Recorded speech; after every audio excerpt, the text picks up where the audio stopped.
Hello everyone, कैसे आप लोग? आई होप आप अच्छे होंगे। एक सीरीज वीडियो चल रही है जहां पे हम 10 मिनट के अंदर एक कॉन्सेप्ट सीखते हैं और 4 नंबर को सिक्योर करते हैं प्रीवियस ईयर क्वेश्चन को करते हुए नीट के अंदर।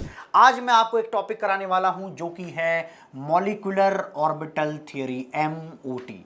एमओटी के अंदर हमने पढ़ा था कि भैया दो एटम्स क्या करते हैं, आपस में ओवरलैप करके मॉलिक्यूलर ऑर्बिटल्स बनाते हैं। तो दो एटॉमिक ऑर्बिटल्स मिलते हैं और इस तरीके से मॉलिक्यूलर ऑर्बिटल्स बनते हैं। और हमारे सिलेबस के हिसाब से क्या करना भैया, एक इलेक्ट्रॉन से लेकर के 20 इलेक्ट्रॉन रखने वाले मॉलिक्यूल्स के इलेक्ट्रॉनिक कॉन्फ़िगरेशन हमें पढ़ने होते हैं।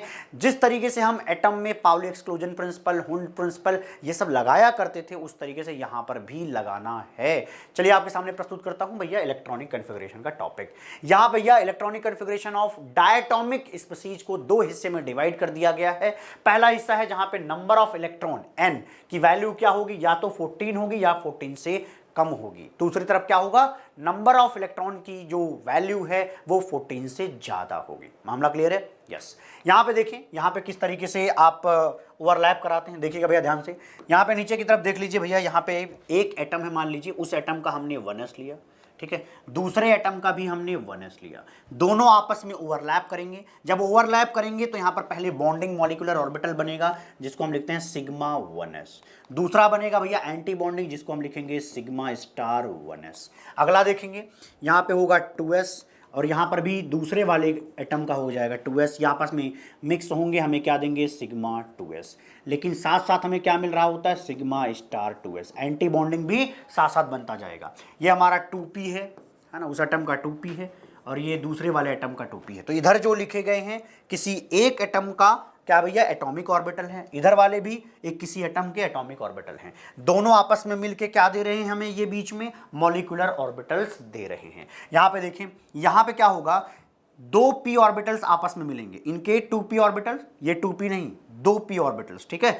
आपस में मिलके हमें क्या देंगे, पाई बॉन्डिंग मॉलिक्यूलर ऑर्बिटल। जैसे आप लिख सकते हैं पाई 2px, दूसरे वाले को लिख सकते हैं पाई 2py, ठीक है। तो इसके बाद पहले दो पाई ऑर्बिटल मिलेंगे, दो पाई मॉलिक्यूलर ऑर्बिटल मिलेंगे और इसके बाद सिग्मा मिलेगा, कितने भैया, एक, है ना। देखो भैया px py pz थे, जिसमें से px एंड py ने आपस में px ने मिलके क्या बना दिया, पाई 2px, ठीक है। इसी तरीके से py ने भी पाई बनाया, लेकिन z ने क्या बनाया भैया, सिग्मा। ये होता है। अगला देखो क्या आएगा यहाँ पे, पाई स्टार।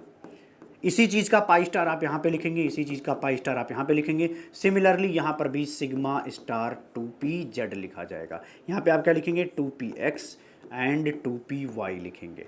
तो ये जो बीच में बने हुए लोग दिख रहे हैं ना, सिग्मा, सिग्मा स्टार, पाई, पाई स्टार, इन्हीं को हम मॉलिक्यूलर ऑर्बिटल कहते हैं। एग्जाम्पल के तौर पर जैसे मान लीजिए यहाँ पे मैं ले लेता हूँ N2 मॉलिक्यूल। तो एक नाइट्रोजन के पास 7 इलेक्ट्रॉन है, तो दोनों के पास मिला के कितने हो जाएंगे, 14 इलेक्ट्रॉन।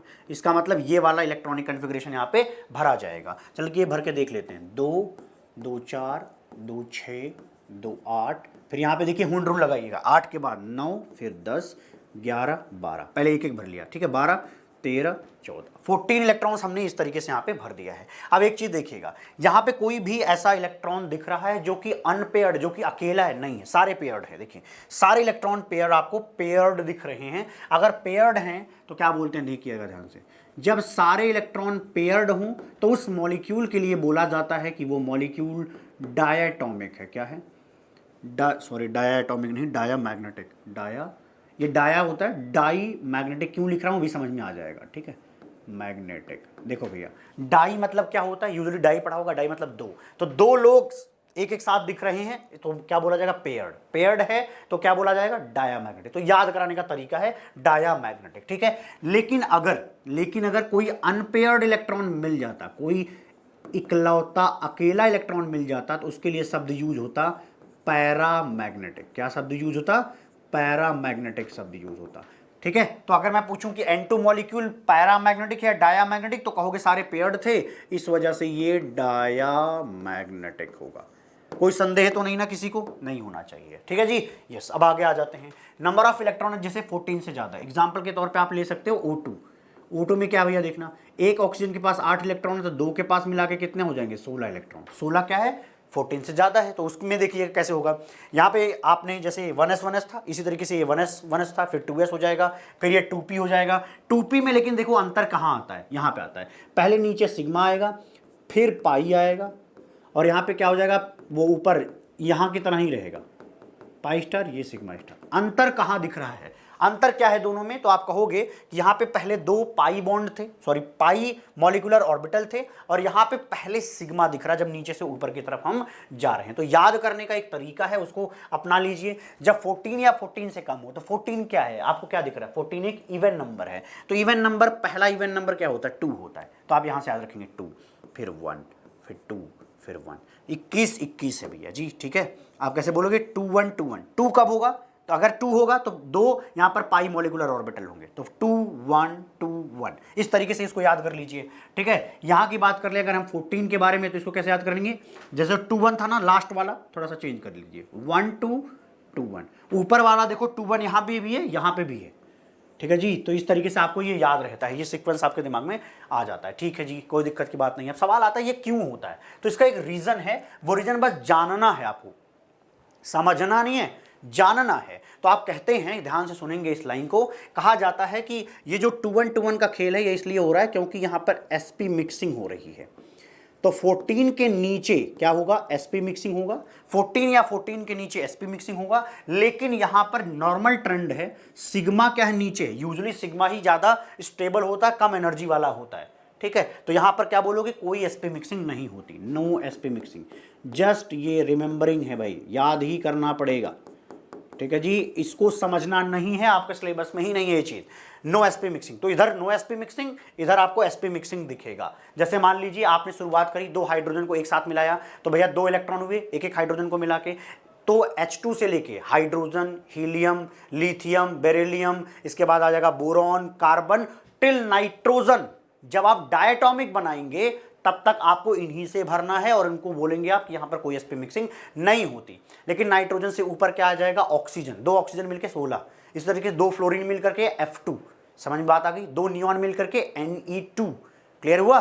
तो इनके लिए आप बोलोगे कि यहाँ पे कोई sp मिक्सिंग नहीं होती इन केसेस में, लेकिन यहाँ sp मिक्सिंग होती है। यहाँ पे देखिए ऑक्सीजन है भैया, 2 इलेक्ट्रॉन भरना है, 16 टोटल इलेक्ट्रॉन है, 8 इलेक्ट्रॉन तो यहाँ तक आता है 2s तक, इसके बाद 2 यहाँ, 1 यहाँ, 1 यहाँ, कितना हो गया भैया, 8 10 हो जाएगा, 11 12 13 14 15 16। आपको क्या दिख रहा है, 2 अनपेयर्ड इलेक्ट्रॉन है यहाँ पे आपको दिख रहा है 2 अनपेयर्ड इलेक्ट्रॉन। इसको मत कहना कि दोनों को पेयर कर दो, नहीं, इसी तरीके से भरा जाएगा ना, हुंड रूल फॉलो करेंगे हम यहाँ पे, बराबर एनर्जी का ऑर्बिटल तो पहले एक इलेक्ट्रॉन दो।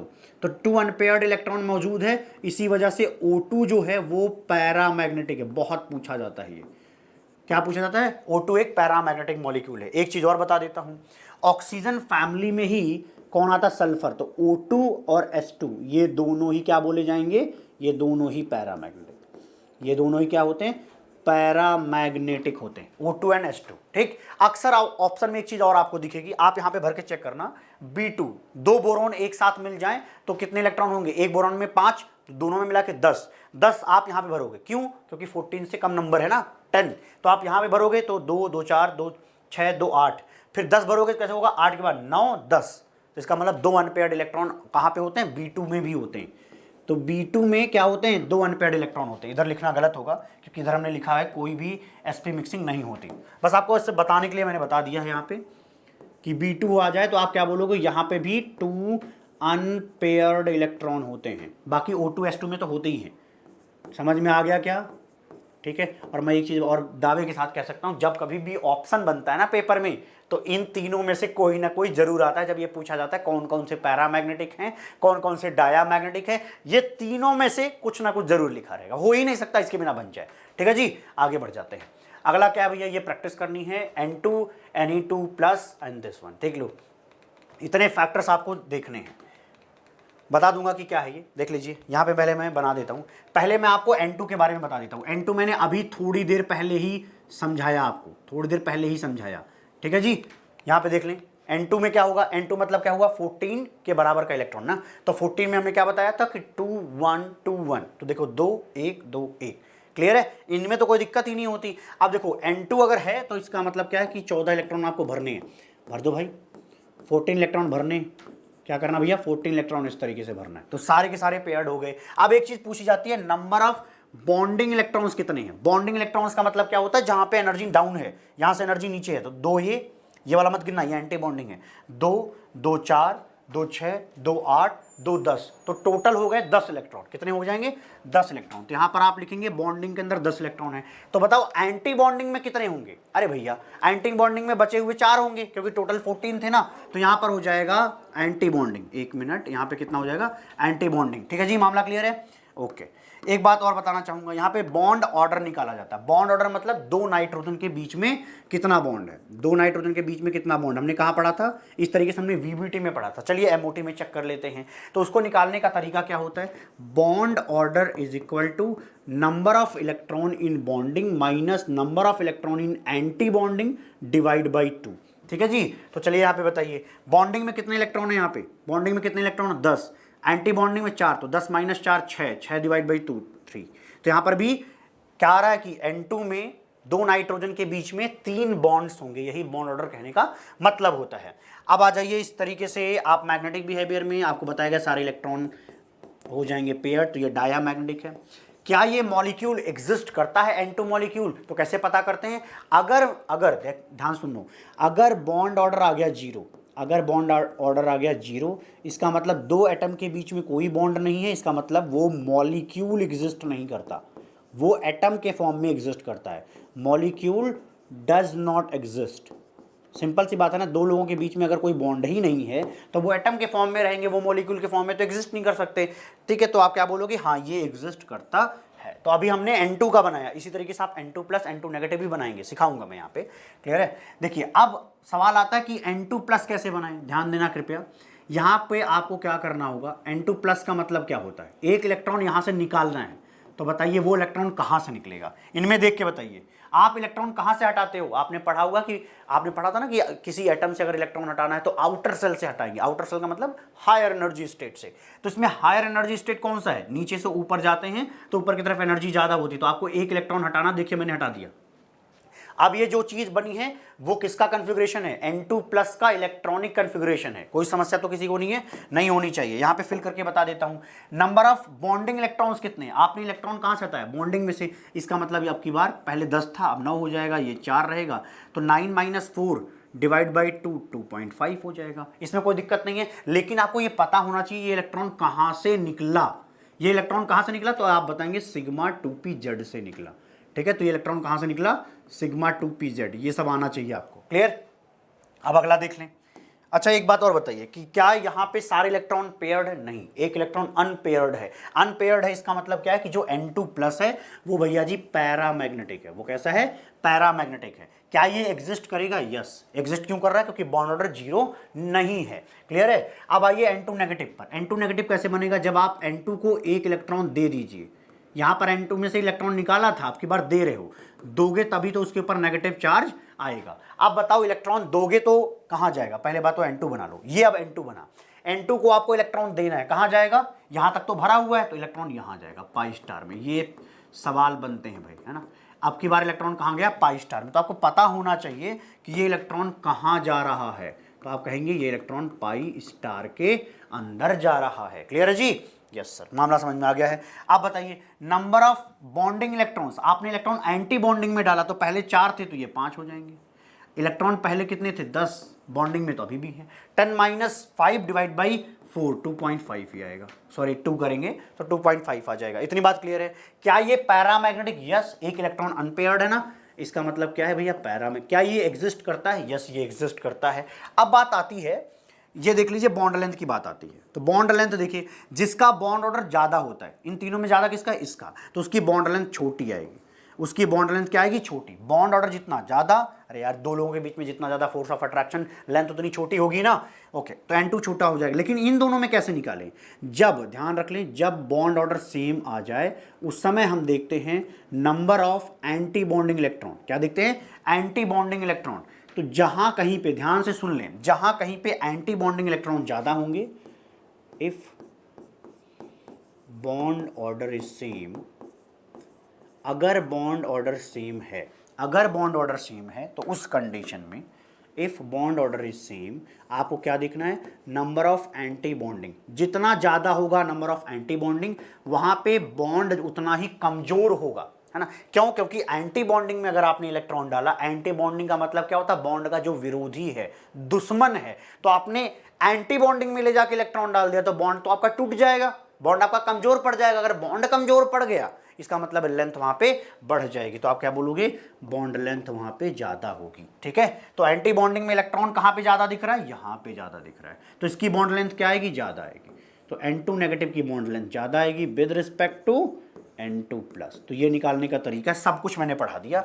अब एक चीज देख लीजिए यहाँ पे, बॉन्ड स्ट्रेंथ की बात करें, अरे जिसकी लेंथ छोटी होगी उसकी स्ट्रेंथ मजबूत होगी, है ना। छोटी लकड़ी होगी तोड़ना कठिन होता है, ये सब बचपन में एक आध कहानियों में हमने कहीं सुना था।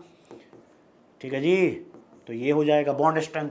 अब बॉन्ड डिसोसिएशन एनर्जी का मतलब होता है कि जो दो बॉन्ड है इसको तोड़ना है, तोड़ने के लिए हमें बाहर से एनर्जी लगानी है। तो अगर बॉन्ड मजबूत है तोड़ने में ज्यादा एनर्जी लगेगी।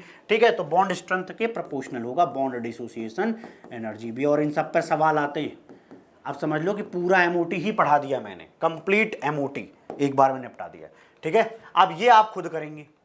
आप देखिए इन सब के लिए भरेंगे, ये सब आपको भरना है। लेकिन अब की बार हमने क्या लिया? ऑक्सीजन। तो पहले आप ऑक्सीजन का भरिए फिर इनको भरिए। कैसे बोलेंगे? ऑक्सीजन को आप एक इलेक्ट्रॉन दे दीजिए, पहले ऑक्सीजन भर लीजिएगा इसमें, फिर एक इलेक्ट्रॉन देंगे O2 नेगेटिव, एक और इलेक्ट्रॉन दे दीजिए तो क्या बन जाएगा? O2 negative. O2 था उसमें से एक इलेक्ट्रॉन निकाल दीजिए, ये बन जाएगा। और जो ये वाला बना उसमें से एक इलेक्ट्रॉन और हटा दीजिए तो ये वाला बन जाएगा। तो पहले आप O2 का लिख लीजिए, फिर इन दोनों का लिख लीजिए, फिर जो पुराना बताया गया वो कहानी लगा लीजिएगा। आगे आ जाते हैं, बॉन्ड ऑर्डर की बात करते हैं। ये तो बहुत ही सिंपल होता है। देखो भाई, अगर 14 इलेक्ट्रॉन होता है, हमने देखा कि 14 इलेक्ट्रॉन के केस में बॉन्ड ऑर्डर 3 आएगा। ठीक, और आपको पता है कि 2 इलेक्ट्रॉन मिलकर के एक बॉन्ड बनाते हैं। तो इसका मतलब हुआ कि अगर हम एक इलेक्ट्रॉन कम करें, अगर हम एक इलेक्ट्रॉन कम करेंगे तो आप क्या बोलेंगे? ध्यान सुनिएगा, एक इलेक्ट्रॉन अगर हम कम करें तो बॉन्ड ऑर्डर कितना कम होगा? 0.5, क्योंकि एक इलेक्ट्रॉन के लिए 0.5 बॉन्ड ऑर्डर होता है। अरे यार, जब 2 इलेक्ट्रॉन के लिए एक आता है बॉन्ड ऑर्डर तो एक इलेक्ट्रॉन के लिए 0.5 आता है, सिंपल सी बात है। ठीक, तो यहां पर आपको एक इलेक्ट्रॉन कम किया गया तो आप क्या बोलोगे? ये हो जाएगा 2.5। अगला देखिए, एक इलेक्ट्रॉन कम किया, ये क्या है? Number of electron, number of electron, ये नंबर ऑफ इलेक्ट्रॉन लिखा है मेरे भाई। ठीक है, थोड़ा सा अलग अंग्रेजी है, देख सकते हैं आप। ठीक है जी, ये 2 हो जाएगा। आपको क्या करना है भैया? 0.5 घटाना है। आपको हर बार कितना घटाना है? 0.5 घटाना है मेरे भाई। हर बार कितना घटाना है? 0.5 घटाना है मेरे भाई। 8 के केस में कितना हो जाएगा? 0 हो जाएगा। इसका मतलब जहां पे 8 इलेक्ट्रॉन होगा वो तो एग्जिस्ट ही नहीं करेगा। सेम कहानी हमें देखने को मिलती है। देखो, 14 से एक इलेक्ट्रॉन बढ़ाओगे तब भी वही मिलेगा, एक और इलेक्ट्रॉन बढ़ाओगे तो और कम हो जाएगा। तो चाहे 14 से इलेक्ट्रॉन ज्यादा करो तब भी 0.5 आपको घटाना है, चाहे कम करो तब भी घटाना है। ठीक है, तो देखो 16, इसके बाद 17 के केस में ये आएगा, 18 के केस में ये आएगा, 19 के केस में ये आएगा, 20 के केस में ये आएगा। इसमें कुछ रटना नहीं है, लॉजिकल है, समझ में भी आता है। ठीक है, ओके। अगला देख लेते हैं, आइसो इलेक्ट्रॉनिक स्पीशीज का क्या मतलब है? देखिएगा, N2 में कितने इलेक्ट्रॉन है? 14 इलेक्ट्रॉन। N2 में 14, तो आपने लिखा 7 + 7। CO में देखो, कार्बन में 6, ऑक्सीजन में 8, ये भी 14 इलेक्ट्रॉन। NO+ में आप क्या बोलोगे? NO+ में आप बोलोगे 7, ऑक्सीजन का 8, प्लस का मतलब एक इलेक्ट्रॉन घटा दो, तो यहाँ पे भी 14 इलेक्ट्रॉन।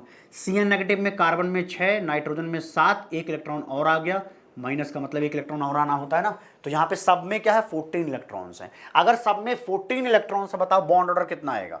बिना शक किए आप बोल सकते हैं कि भैया इसमें कोई रॉकेट साइंस नहीं था, इन सब का बॉन्ड ऑर्डर सेम आएगा, इन सब का बॉन्ड ऑर्डर सेम आएगा, और वो आएगा 3.0, यही आएगा बॉन्ड ऑर्डर।